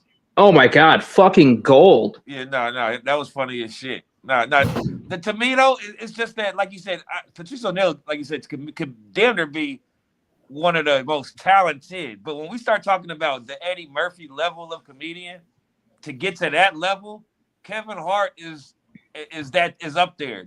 Those guys can never get to that level because they need that corporate. You can't even get there without corporate America. And see, this goes back to our discussion on hip hop music when we were talking about GOATs, like Tech Nine versus Jay-Z. Those guys are Tech Nines, they're doing their own thing. They got their own format. So they probably never even care. As long as they got their people loving what they're doing, they're making a comfortable living, why bother with the mainstream? I'd rather have my voice. That's the measure of success right there, though, too. Yeah. But didn't But it's the measure of success to who? It's the measure of success to who? Wasn't getting a record deal, right? So check it out. So check it out. Let's just say we take both of them. We'll take a Kevin Hart or Corey Holcomb. We're gonna pertain it to the Jay-Z and the Tech Nine, right? Sure. If you take people from a certain environment, right? Me and News was talking about this earlier. You take people from a certain environment and they just having fun. Some people don't even know what they're don't even know that California is hearing they shit. They got a couple of dollars. Their level of success. So it's hard to measure a level of success when their success is like shit. I made it out of my mama's house and I got a house and I ain't eating Spam every day and I'm riding box Chevys. That's my life. You know what I'm saying? That's his success. Where somebody else might be like, nah, I need to run it up 300 million. I need $100 million. Yeah. That's what I think is the bitch of it. Because if you can be satisfied as an artist with your following and satisfied with your genuine people, that makes so much more of a fucking difference than just being like a fucking sellout and just doing it for the money. And you shit on the people that have been following you since you were a nobody for the people that are now paying your fucking bills. And I think that's the difference with like Kevin Hart. Like I don't think I've ever seen a Kevin Hart stand up, or not, maybe one of his early ones, but like they're not that memorable. You don't see yourself repeating jokes from it. You know what I mean? It's a lot of just like jumping around and high pitched voicing and things like that. It's not merely y'all joke niggas wasn't based. saying Hold on, pineapple. man. Shut Hold the on, fuck man. up. Y'all Hold on. lying. Y'all Nah, lying. yeah, y'all Hold finna on. say, not Hold you on. gonna learn I today. ain't gonna sit You here and gonna do learn that now, today. man. I ain't Gonna gonna learn sit to, here and what was that act shit he like stole that from shit. Matt McConaughey? Hell Matt no, McConaughey? man. We ain't doing that, man. We ain't doing What's the that. shit You he know stole some from that man. old Matt I mean, McConaughey? I get what he's saying though. I do get what he's saying, but it's like some stuff he struggled to that y'all gonna learn today. Everybody, you know what I'm saying, be on that. But it's like What other was than that, that, 20 it's years like ago? That's yeah, corny though. exactly. Yeah. Yeah, Don't forget, we old enough to remember niggas like Hamburger. Like that, Yeah, that straight shit is, up. you know what I'm saying? We were Chucky Ducky quack quack. Hey, you know what? In reference to saying to all that stuff, let me say this. Going back to when I was watching that Eddie Murphy documentary, somebody was like, when you saw a skinny Eddie Murphy, he was funnier at that time because he was hungry. And as an analogy, everybody's first few stand-ups is gonna be the funniest ones because they're the hungriest. They're gonna give you the best jokes. They're gonna give you everything. When they leave the stage, they let you with everything. Now, once they got rich and once they got some motion, they got some traction. Once they get around to their third or fourth, fifth stand-up, they start to gradually decline on being funny. They made it. You know what I'm saying? That's when they start hiring a group of writers. Well, it's an art form, and like any art form, when you stop working at it, you become garbage. I mean, if you start doing music, make a few albums, you don't do it, you're just gliding off your success, playing the same shit you've been playing for a fucking decade, and then try and put something new out, and it sucks. Well, yeah, you've been doing the same fucking thing for a decade, and I feel like with comedians, you got one of two choices. You're either gonna keep doing the same thing that fucking works, or you're going to be an actual comedian and bomb. You're going to be an actual comedian, go out there and do shows and work on your act while in front of actual fucking audiences and bomb and do bad and figure out what works and what doesn't work. It's an art form, and like any art form, without the actual dedication to the process, you're going to be trash. Yep. And you're going to be What do you think about Earthquake? Master P showed them the blueprint. Earthquake is probably my favorite underrated comedian that's not going to get there, but he's probably Earthquake is underrated. He's not going to get famous, but he's doing good for what he's going to be able to do. Earthquake was a roller coaster to me. Early Earthquake was really good, and then there was a period of Earthquake where he was trash, and he had to go here, like what you're saying. He had to bomb for him to become good again. You have to, and like if you was a roller coaster with him, I can admit that. Well, and with any comedian, and the way I judge, even Chappelle, some of his good stuff, like a lot of it's fucking gold. Don't get me wrong, the guy is fucking phenomenal. But then there's some stuff where you see that's like videos or like cell phone videos of him doing like little improvs here and there. Some of it fucking blows. But then when you wait a year or two and then you see it in his special, you realize that it fucking bombed, and it had to bomb for it to be that good later on when he fucking refines it. That's the definition of a true artist. Yeah, right. But you said it. Put stuff out there. But you said it earlier though. You gotta work out, man. That's one thing about LA. Yeah. The comics that take their shit, they hang out at the comedy show or the comedy factory or the comedy store, comedy store and all that shit, bro. They just go in there and they just do their little jokes, see if they hit or miss. Next thing you know, they pull all the good ones out and then they take them motherfucker on the road. Yep, and now you got a solid 15-minute set, you know. Yeah, and that's how you know a comedian or anybody is passionate about what they're doing. Y'all know how it is. Y'all know how it is. And motherfuckers get tired of certain comedians. They feel like they're not funny no more, you know, because when they get hungry, like we was talking about just Kevin Hart, man, like, come on, man. Like, his first stand-up was funny.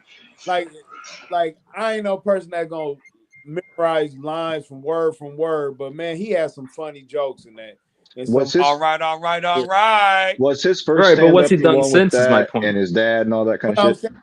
Well, he did in the Rock movies. Fatigue, though. It's like fatigue. You know what I'm saying? People getting sick of him. Sick of TV. Oh man, he ain't funny. Sick of doing a commercial. They sick of that. You know what I'm saying? Kevin Hart, Shaquille O'Neal, and Snoop Dogg. I'm sick of seeing these niggas, man. Yeah, Snoop Dogg's everywhere. He became like I was gonna say you can hang it up with Snoop. You gonna see him till he gone. Come on. But see, here's the thing though, like how do you feel about the fact that these are like the safe choices with black men in corporate America? You've got your Snoop Dogg, a reformed criminal. You've got Kevin Hart. Everybody loves him. Household name. White people love him.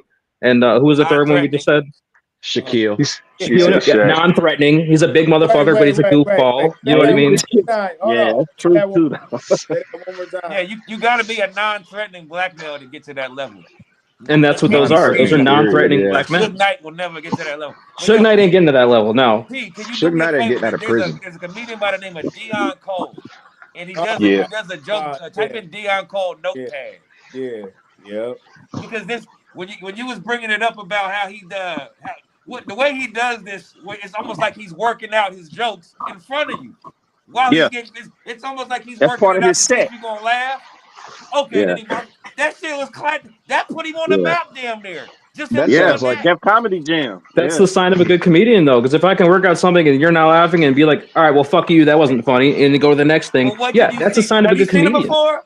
You seen him before, Mox? I want to say yeah. Okay, I'm about to pulling say it just up the right fact that now. he brings the notepad and the pen with him. Deion That Cole makes it is even crazy. Yeah, I'm he's the pulling that up Old right now, Spice Evan. man. He said Old that Spice. guy. He get Terry Crews' money. Oh yeah. Okay, let me ask y'all this: who's the leaders of the new school? You got Drewski. You got Drewski's not even that look, funny. These ain't that look, stand-up comedians, Drewski's though, are they? garbage. Nah, No, he not a Drew, stand-up comedian, but Drewski's a he skit is guy. funny though, Drewski's a fucking scam, bro. man. Yeah, His he's a skits skit. is funny, man. Hey, Hey, but Red, a lot hey, of Red, what's them, that a lot light-skinned of nigga that be everywhere to tell everybody to call their girlfriend or something? What's that nigga name? Ha. Is this name Mojo Ha? Brooks. Mojo Brooks. Mojo. Yeah, Mojo Mojo. Brooks. Y'all think he's Yeah. funny? Mojo Brooks. Hey, there's a dude He that. getting there. He getting there. Nah, He Most of these he's guys are he's sketch working, guys. cold. right? Mojo is cold. Well, I mean, he Another good. dude is Josh Johnson. David Yeah. Lucas. Josh Johnson. David Lucas is funny as fuck. Yeah, He's an David actual Lucas is comedian. dope. Yeah. What's that white But dude? Trevor Wallace. He was on All Deaf Ralph. Digital. That Y'all dude think Ralph he's funny? is my dude.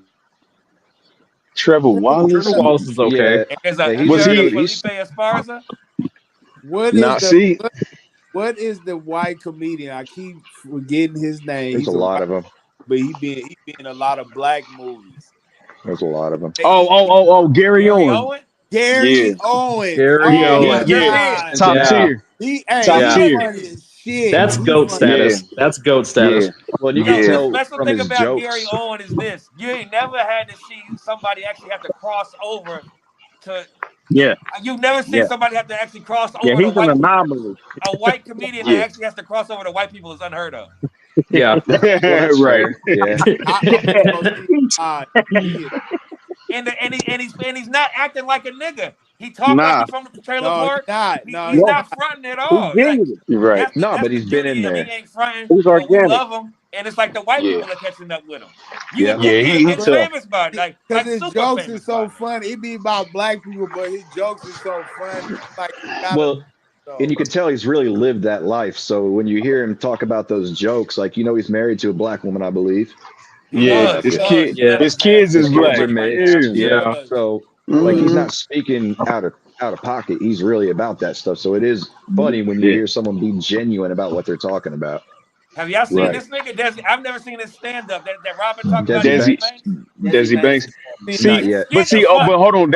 That's where I'm going though. That's why I was asking who the leader of the new school, because the skits, people try to translate that on stage and it rarely works. I That shit rarely works. I think that like TikTok skit comedy is the lowest form of comedy. I think skit comedy is fucking it's dead. It's a dead art form at this point. If you can do skit comedy but you can't do stand up, you're not a comedian. Working That's though. correct. I agree. I'm telling you, it's working. I agree That's with how that. Drewski is getting his name. That's how Drewski's garbage, bro. He's not even fucking funny. Considered a top a Man, comedian. some of them if you skits can't do is great funny, stand man. up, you can only do skits.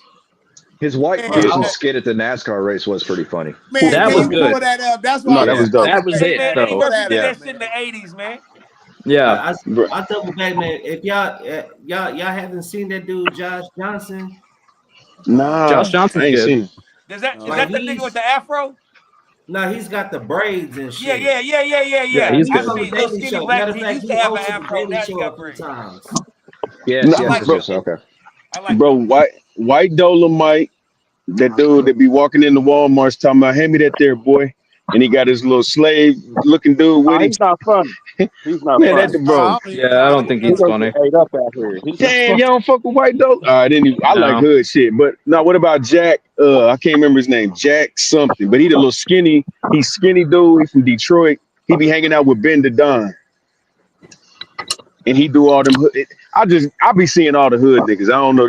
They'll be extremely creative with their shit all the time. But like they be on some hood shit. Yeah.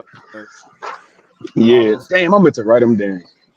But yeah, it's like South Show. I like they crew. yeah, no, Oh, yeah. yeah. Hey. Carlos is the best to me. Yeah, I seen Carlos is the best. I seen what's his name? The one that got the half braids and half bald head. Chico. Chico. Oh, my Chico Bean. Don't Yeah. get me wrong. Chico's funny than a mug, right? Right. But I was sitting there watching him one day on his special on Hulu, I think. I was like, he's suffering, man. He good, but he can't stand by himself yet. I see Yeah. it. Yeah. Just what I see. That's I just wanted to make an He's a interjection glorified earlier.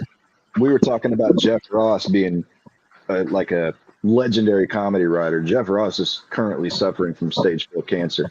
So, yeah, he might not be with us too much longer. That's not damn funny. Jeff Ross. I That's like not Jeff funny at Ross. all. No, I just wanted to bring up Jeff Ross. Just let people I thought know. you were making a joke. No, there's no damn I joke. thought it was comedy hour, guy. I didn't know he was talking about cancer patients. God He's sick. damn. Back. Cancer can be funny. Cancer can be funny. Y'all are Shout haters. out to Anthony Jeselnik. That white boy Anthony Jeselnik tells some of the sickest, coolest, funniest jokes I've ever heard, dog. They long. Damn. You have to pay attention to his jokes because they take a while to punch. Tell you, they gotta let him land. Let him land. Let him Yeah. land. Anthony Jeselnik. And What about I Tom heard that he Green? was the one writing Amy Stewart That- shit because they was fucking, and then she became famous, and that's when they broke up. I mean, that's possible. She's a joke. She's a joke thief. That's crazy.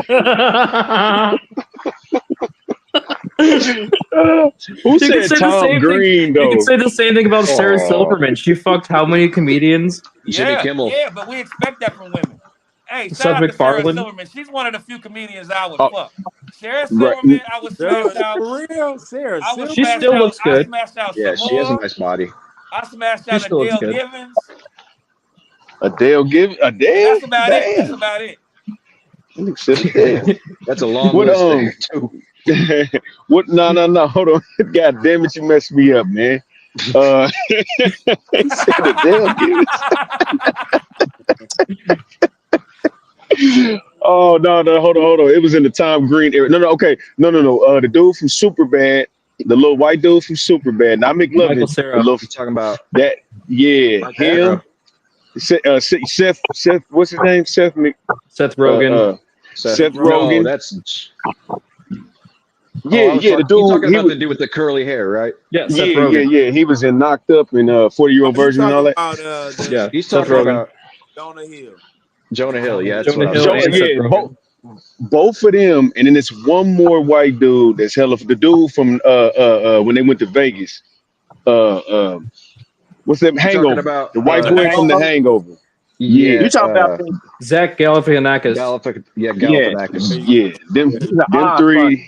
Yeah, them three right there on screen. I don't know if they comedians or nothing, but them they be talking some shit, bro. I seen Yeah, Galifianakis do stand up before. It wasn't that good. No, but his show Between Two Ferns was hilarious when he used to interview people and they didn't know He that had they were Hillary being- Clinton on there. Yeah, they didn't know that the interview was going to go the way it did, and he does it perfectly deadpan the whole time, and they can't figure out if he's serious or not. It's hilarious. Didn't they shoot a movie around that? Who's the white goats? Who are the white goats? The white Bill Burr, goats, Gary Owen, Gary Owens, Carlin and Burr. Bill Burr. Rodney Dangerfield. He up there. We only got four. Yo, we got four. 4 spots for the Mount Rushmore. Oh shit! All right, we got. What do you got? Don Rickles. What's his name? Is Don Rickles? Carlin. King of the one-liners, Don Rickles. George Don Carlin, I like Gary Owens. Bill Rodney Burr. Dangerfield. Yeah. Bill Burr ain't in there. And Bill Burr. There we go.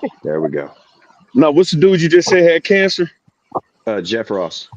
I got Jeff Ross over Bill He's Burr. one of the best comedians ever. Yeah. He more.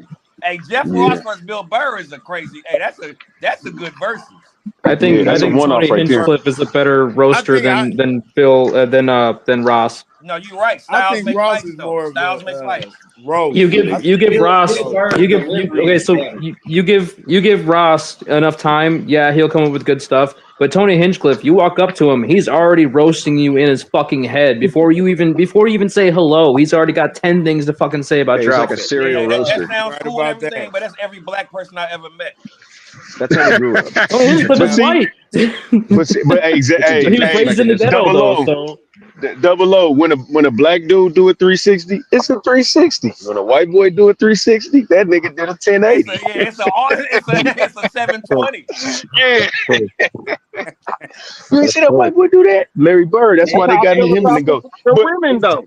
When the me, women go up there and they and if they don't talk about, like you said, all of them get to talk about their pussy, it's like, all right, you watering Yeah. it down. When they just Yeah. talk about the everyday thing, man, it's like when they do it, they are just funny, man.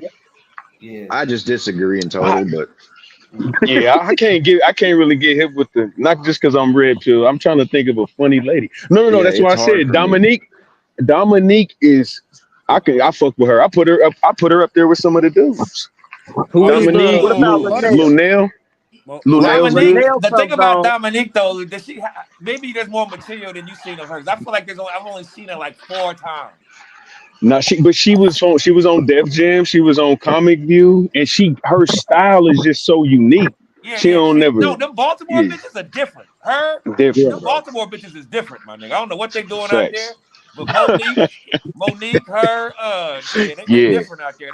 That's because their men ain't shit. Raw. Ain't that a bitch? Life experiences. That's what okay, makes a good female comedian. That's what makes a good female comedian, in my opinion. That's I what got a I'm cat. saying. They life experience.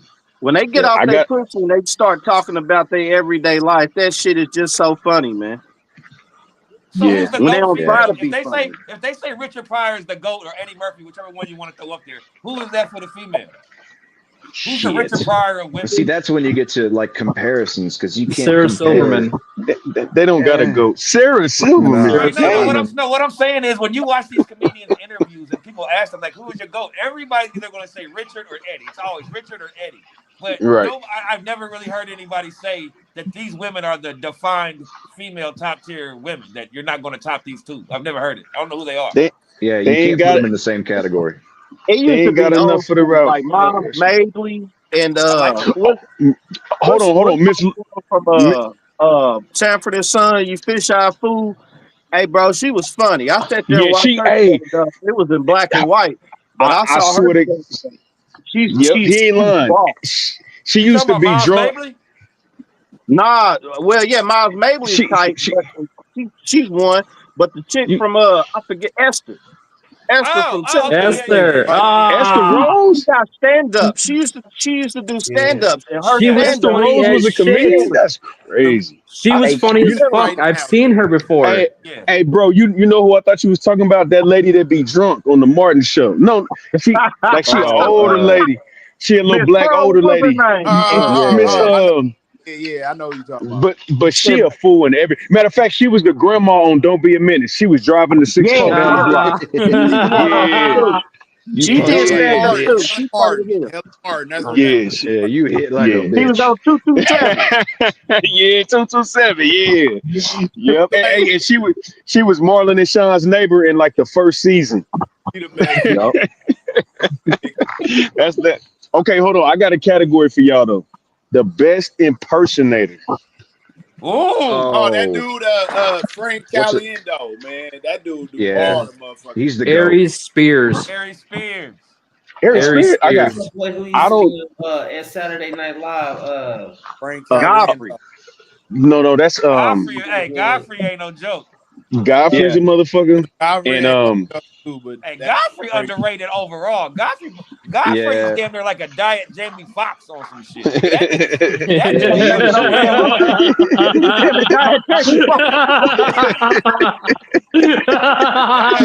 Team Jamie Foxx. Will have you in tears. Hell no. Hey, Double O, you know what's fucked up? That's a compliment and an insult at the same time.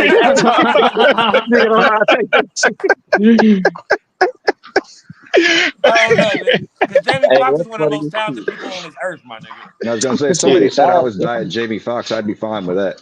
Yeah, facts. That's so fucking I can't wait to tell a female you a diet Beyonce. Right. I do that all the time, cuz there's diet versions of everything. There's always the original and then there's diet version. I can text somebody, you know, diet Beyonce. Look, there's Nicki Minaj, and they made the diet version, which is that white bitch that was dating Nick Young.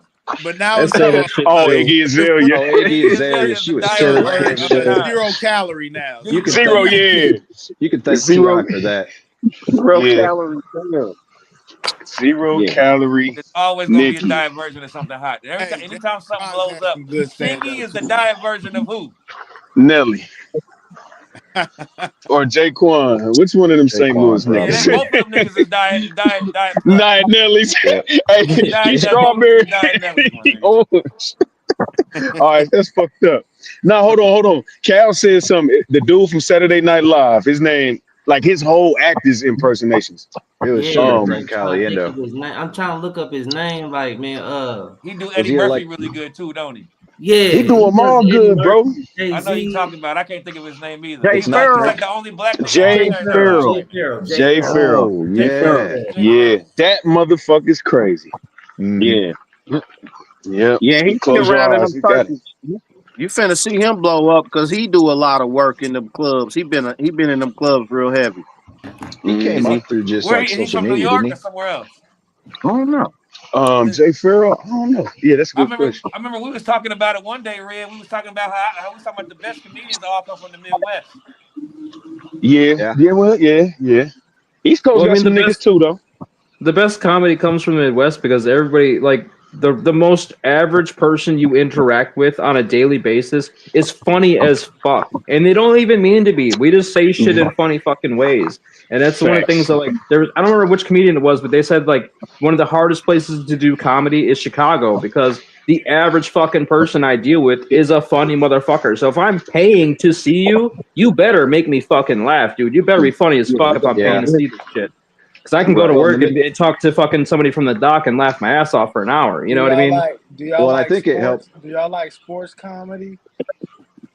The fucking Uh, sports comedy. yeah. Examples. Yeah. Like Okay. what? Example tonight is how Steph Curry whooped on Wemby's weak ass. I'm out.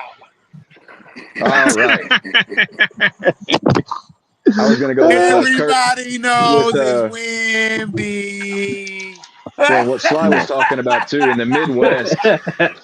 Yeah. The Midwest is like leading the nation in mental disorders too. So I mean, you can kind of expect helps. us to do. Yeah, That it really is does a- help with comedians. Peep this. Yeah. Peep this right here. Speaking of mental disorders.